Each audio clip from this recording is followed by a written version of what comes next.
मनशाच्या जिणेंत पर्यावरणाचो व्हड योगदान आसा. सैम सांबाळून दवरप मनशाचें कर्तव्य जावन आसा. सैम सांबाळ्यारूच मनीस चड पिराय जगपाक शकता. देखून सैम सांबाळचो हो हेत दवरून हर एक वर्सा वर्ल्ड एनवायरमेंट डे मनयतात. गोंयचो एकवट संघटनेच्या सहकार्यान जोझफ कॉलेज, चिखलेचो फार्मर्स क्लब, गोंयचो रांपणकाराचो एकवट, वेळसाव पाले पंचायतीन संवसारीक पर्यावरण दीस मनयलो. Today is world environment day. ह्या वर्साची थीम जावन आसा इकोसिस्टम रेस्टोरेशन. आमकां खबर आसा गोंयान एनवायरमेंट इज अंडर अटॅक, नश्ट जाल्लें आसा.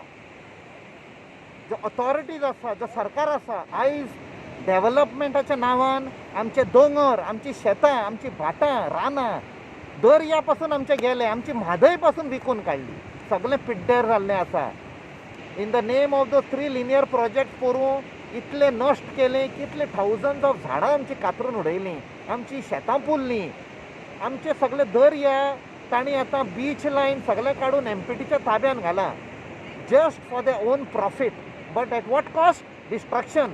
फाल्यां आमच्या भुरग्यांचो फुडार कितें? एक कॉन्क्रीट जंगल जातलें, एक ग्रीन गो आशिल्लें तें concrete jungle. Forest department of गोंयच्यानूच ऑफिशियली फिगर धाडला की आमचे forest cover has decrease drastically. 68.96% जाल्लें आसा. सो आमी एक लोकांक रिक्वेस्ट करता, सगळ्यांक, सगळो लोक गोंयकार एक जावन आमचे भुरगीं सगळीं भायर सरात. Let us save. ह्या सरकाराचेर, ह्या पॉलिटिशियन. वर्ल्ड एनवायरमेंट डे ह्या दिसाची सगळ्यांक तुमकां परबी. आनी आयज वर्ल्ड एनवायरमेंट डे खेरीत भाशेन हो थीम दवरलेलो आसा तो इकोसिस्टम रेस्टोरेशन.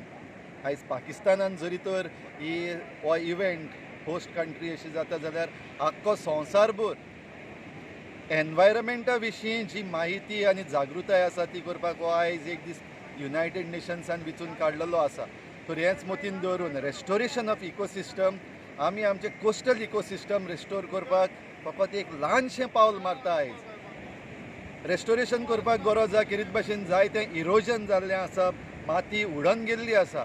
आनी हें आडावपाक, इरोजन आसा तें आडावपाक खेरीत भाशेन झाडांची गरज. आनी हें एक झाड पेंडनस स्क्रूपायन, तेजी पाळां जी आहा ती माती सारकी घट धरून दवरता आनी it avoids or it prevents the erosion. त्या पासत आयज आमची कॉलेजीची भुरगीं, सेंट जोझफ कॉलेजीची भुरगीं, तशेंच आमची चिकाली यूथ फार्मर्स क्लब, गोंयचो एकवट, गोंयच्या रांपणकारांचो एकवट, तेच बराबर ह्या वेलसांव गांवचो लोक जो आसा, तांची पंचायत आसा, ती आयज बराबर येयल्या एक ल्हानशें काम for this restoration, ecosystem restoration. Even very happy today because the navy, Indian navy has joined us in this initiative. आयज आमी ह्या बीच बेल्टाक जाता तितलीं, आमच्यान जाता तितलीं वयर चडप पासून तितलीं झाडां पेंडनसाची, स्क्रूपायनाची आमी रोयता. आनी हाचे वरवीं ही आमची बीच इरोजन जावपाचें ताचें बंद जावं आनीक ती सांबाळपाक हो एक आमचो ल्हानसो वावर. Today I appeal our government that there are several destructive projects which have been planned in Goa which will destroy our ecology.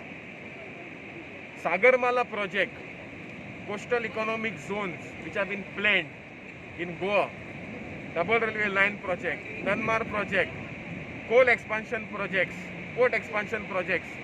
All such projects are going to destroy hectares of forest in our small state of Goa.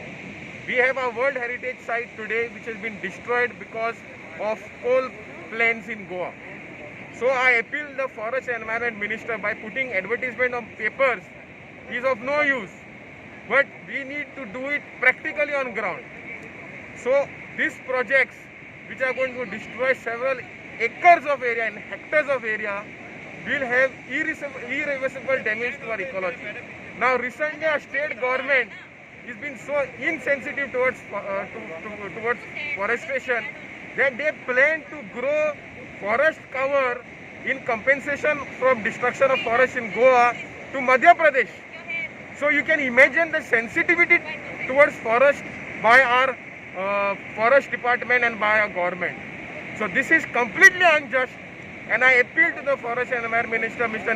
KHABAR, that time has come for you to protect your mother nature. We have seen in the past several cyclones hitting the state of Goa, and it is only because of the ecology which is still there on the beach, like sand dunes, like trees, are protecting us from this dangerous cyclone. So today, on this World Environment Day, we have decided to grow screw pine, which is helping us in stopping us from erosion.